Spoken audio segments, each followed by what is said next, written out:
everybody, and welcome to my channel. This is going to be my first book review, so let's see how it goes. I will be reviewing Spinning Silver by Naomi Novik. So, Spinning Silver is like a Russian fairy tale-esque story. It definitely has like some fairy tale aspects to it that I enjoyed, and so the book follows three girls, but the main character is Miriam, right here, and she ends up taking over her father's job as a moneylender.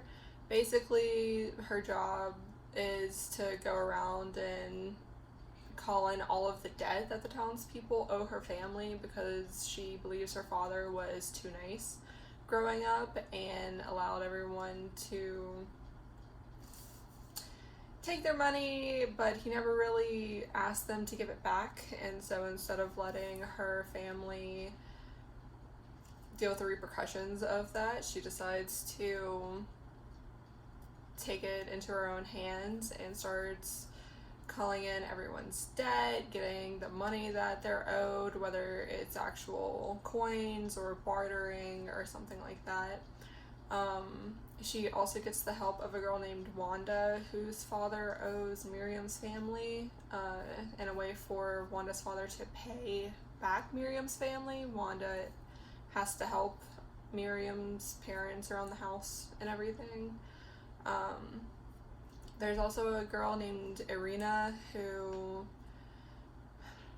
out of the three characters, Miriam is obviously the main character, but she and Irina kind of share the, I don't want to say limelight because I don't really think that fits, but you get more of those two than you do of Wanda, in my opinion.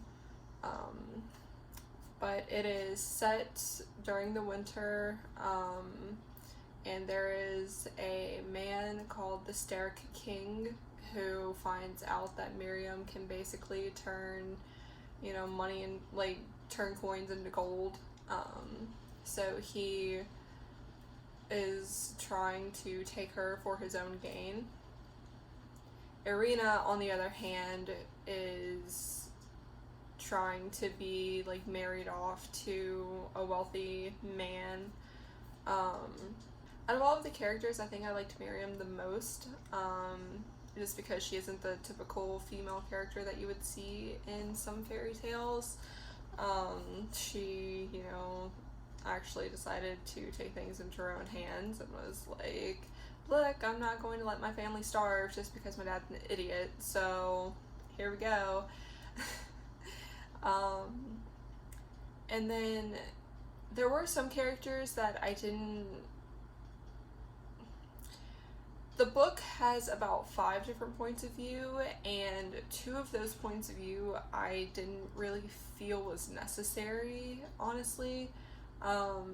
You get the view of Irina's nurse maid, the woman that's basically taking care of her entire life, and then you also get the view of Wanda's youngest brother, but you don't know who's talking. You don't know whose point of view you're in until you get halfway through the chapter and they mention something and you're like, oh, okay, now I know who you are. So that was one problem that I had. 2 points of view that I felt didn't really matter, and the fact that there was no indication of who was talking at any given point.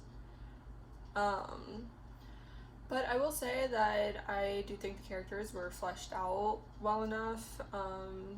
They made decisions that I felt like real people would make, rather than, me screaming at the book and being like, no, what are you doing?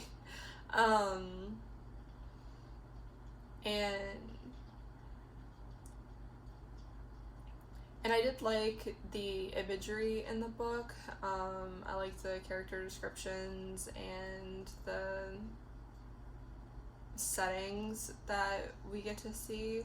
Like I said, it's mostly during Christmas time, so there's a lot of snow, but then you also get to see other places, I guess you could say, that people it, like, normal people in the book wouldn't be able to see. If you read the book, you'll understand.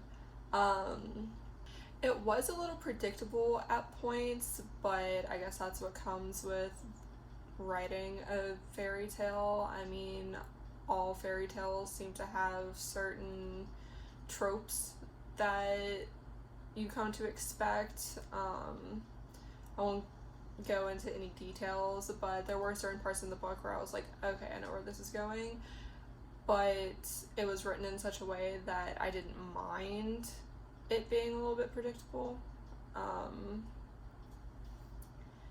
Though I will say there is a certain aspect of the book when it comes to relationships that kind of had me like raising an eyebrow at it. I don't want to give away any spoilers, but I will say the relationships are kind of weird in my opinion, but then again, what fairy tale relationship isn't at least a little weird? Overall, though, I really liked the book. I listened to the audiobook and I also read out loud. I will say that some of the sentences were very long and we're talking about like one sentence that could be an entire paragraph. And the narrator for the book kind of threw me off a little bit, but I did like the book. I enjoyed the Russian fairy tale aspect of it. If you've read The Bear and the Nightingale by Katherine Arden, then you would probably like this book. If you haven't read The Bear and the Nightingale, then that will be the next book review that I do. They're both Russian fairy tales, somewhat set in the wintertime, with a winter-esque demon person in it. And they're both atmospheric, like they pay a lot of attention to detail. Though I'm not going to go into much more detail about the Winter Night trilogy. You will just have to stick around and watch my next video. So I guess that is it. I would give Spinning Silver about a 4 out of 5, just because, like I said, I like fairy tales, and while I found it a little boring in some parts, I still enjoyed it. Again, if you can get through The Bear and the Nightingale, you can get through this. That makes it sound so bad, but that's just me saying that at some points there are a lot of detail, and you could find yourself wondering, like, I don't really care, but overall it is a good book. So yeah, I guess that's it for my first book review. I am not entirely sure what I'm doing, if that isn't obvious. But if you liked this video, then please give me a thumbs up. If you have any books that you would like to see me review and see me fumble while staring at a camera, then put them in the comments. But otherwise, thank you so much for watching, and I'll see you in my next video.